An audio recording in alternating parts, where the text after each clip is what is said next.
My name's Olga Podavets. I'd like you to get acquaintance with some lexical stylistic devices. We have a lot of points for learning, and they are: first, the interaction of different types of lexical meaning. They include dictionary and contextual. They are metaphor, metonymy, irony. First B, primary and derivative.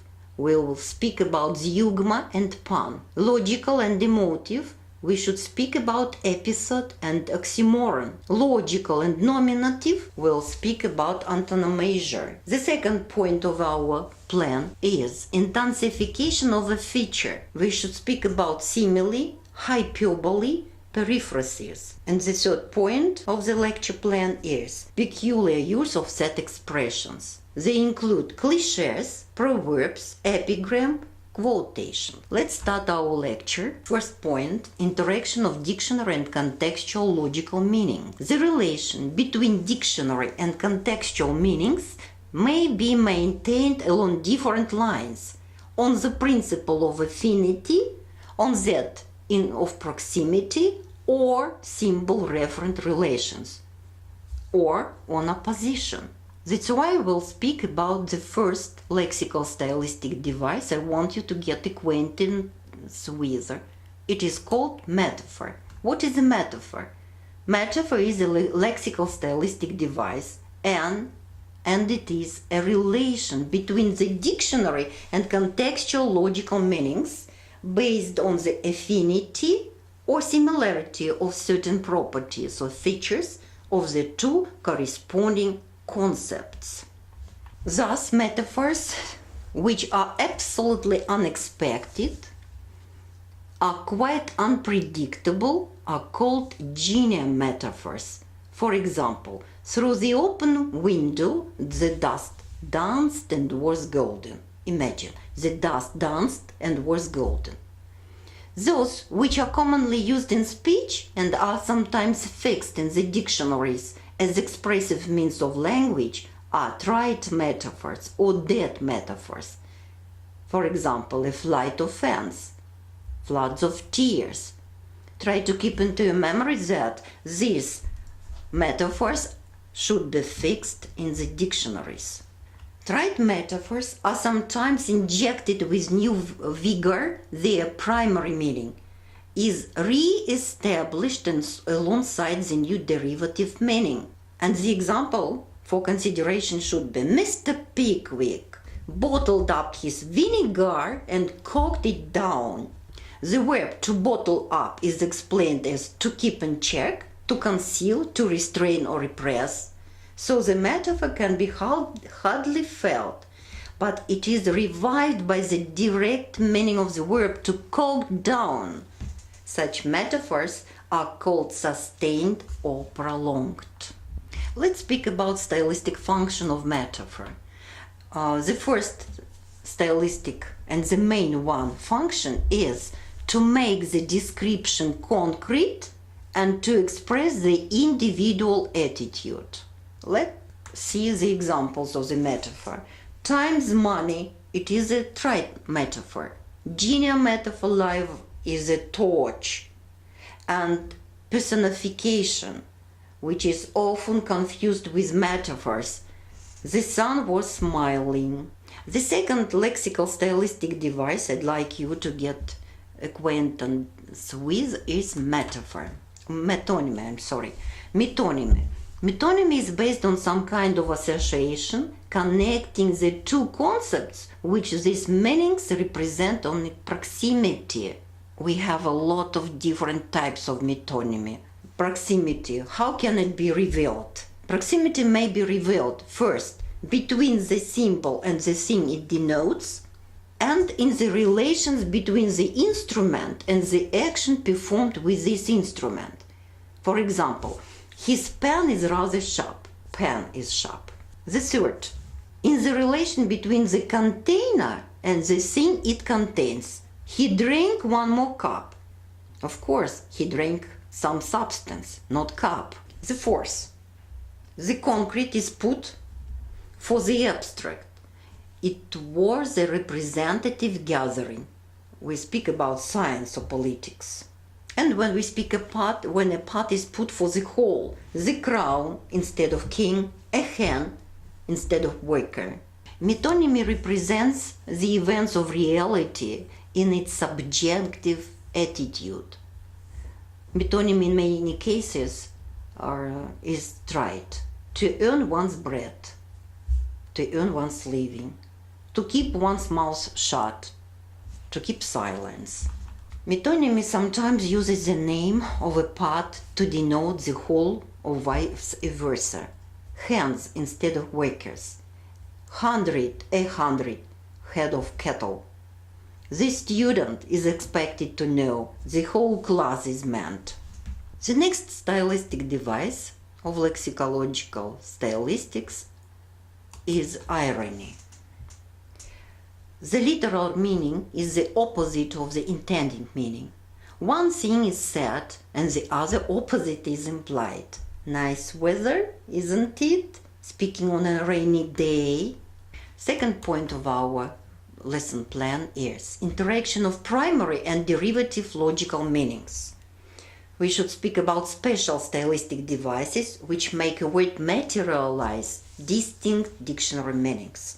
They are called Zeugma and pun. Sometimes it is called play on words. Let's speak about pun. Pun is based on the interaction of two well-known meanings of a word or phrase, and it produces a humorous effect. Let's consider the example of pun. Officer, what steps in the meaning measures would you take if an enemy tanks were coming towards you? Soldier, long ones. And the example of meaning step is movement of a foot, a distance, an interval gap. This is an example of pen. Zeugma. What is the difference between zeugma and pun? It's difficult sometimes to differentiate between zeugma and pun. Both of them are play on words.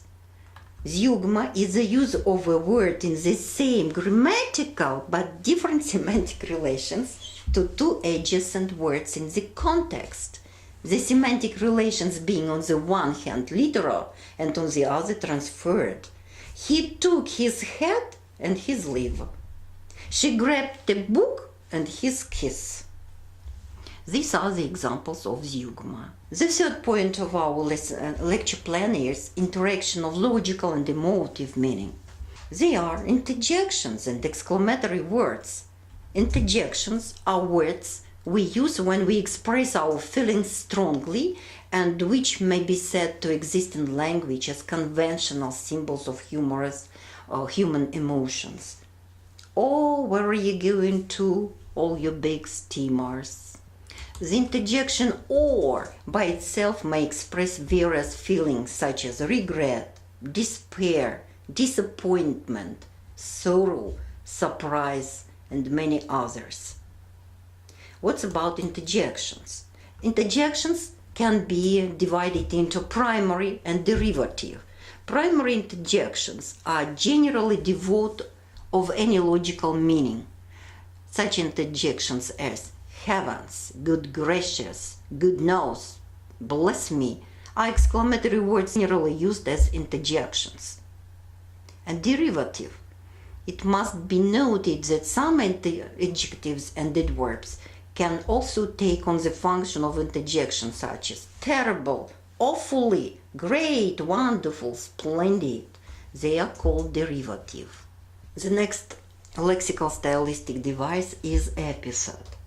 Epithet is based on the interplay of emotive and logical meaning in an attributive word, phrase, or even sentence, which is used to characterize an object, pointing out to the reader some of the properties or features of the object with the aim of giving an individual perception and evaluation of these features or properties. The stratification of epithets. You should know that we have a lot of different types of epithets. From the point of view of their compositional structure, epithets may be divided into, first, simple adjectives, nouns, participles. He looked at them in an anemic panic. Anemic panic should be a simple adjective, simple epithet. It may be compound. Apple-faced man. Which man? Apple-faced. Sentence and phrase epithet. It is his do-it-yourself attitude. Reversed ones. Composed of two nouns linked by of phrase. A shadow of a smile. A face of London. Semantically, according to Ilya Romanovich Galperin, we differentiate associated epithets, associated with the noun following it, pointing to a feature which is essential to the object they describe.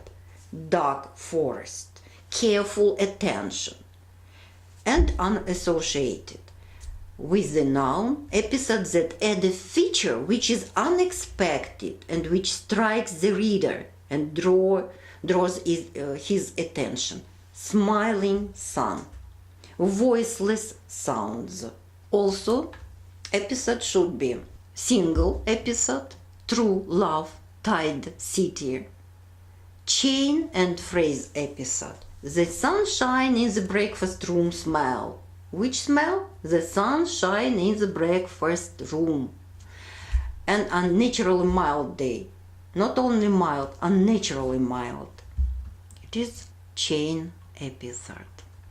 Next lexical stylistic device I'd like you to know, to learn, is oxymoron. Oxymoron is a combination of two words in which the meaning is opposite in sense. Speaking, silence. Cold, fire. Living, death. Don't forget that close to oxymoron is paradox. It is a statement that is absurd on the surface. War is peace. The worse, the best. Try it. Oxymoron.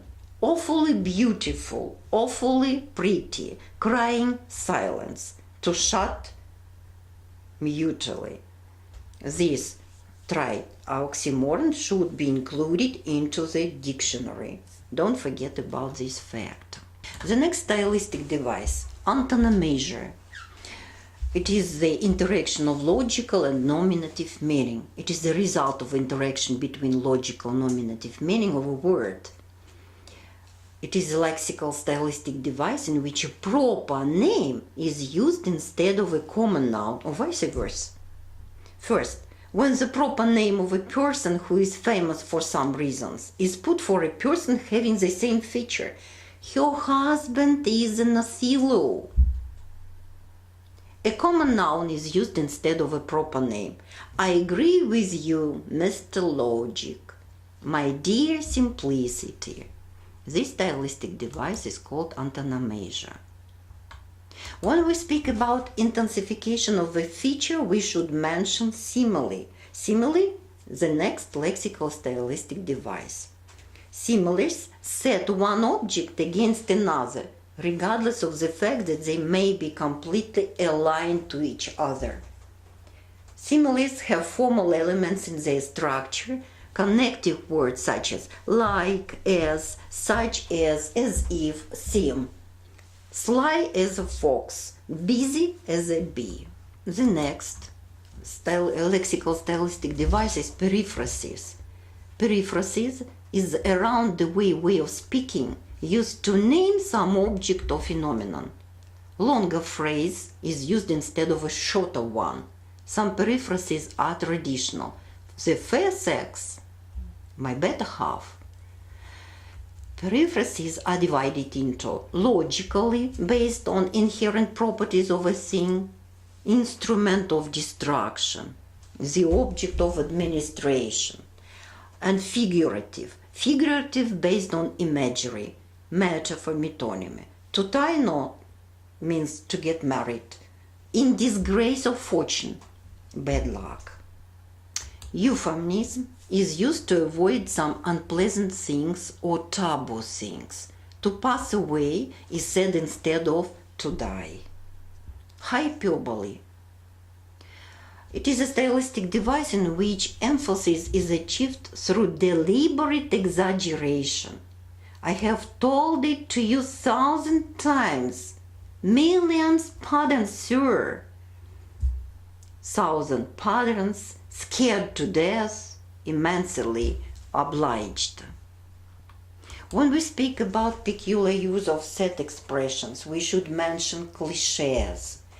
Cliché has become stereotyped. Cliché is a kind of stable word combination which has become familiar and which has been accepted as a unit of language. Rosy dreams of yours. Growing awareness. Next set expression is proverb. Proverbs are short, well-known, supposedly wise sayings, usually in simple language, sometimes used in everyday activities. Never say never. You can't get blood over stone. They are served as some symbols, abstract ideas, out of sight, out of mind. Epigram. Epigram is a short, clever, amusing saying or a poem. A thing of beauty is a joy forever. Let's speak about quotation. The next lexical stylistic device. Quotation is a phrase or sentence taken from a work of literature or other piece of writing and repeated in order to prove a point or support an idea. They should be marked graphically by means of inverted commas, dashes, italics. Allusion. Allusion is an indirect reference by word or phrase to a historical, literary, methodological fact or to a fact of everyday life made in the course of speaking or writing. Opposite to hyperbole, there is another lexical stylistic device which is called understatement. What is an understatement? It is diminution of the quality. Diminution, while hyperbole is a deliberate exaggeration of a quality. The wind is rather strong instead of there is a gale blowing outside. These are all lexical stylistic devices I wanted to introduce to you.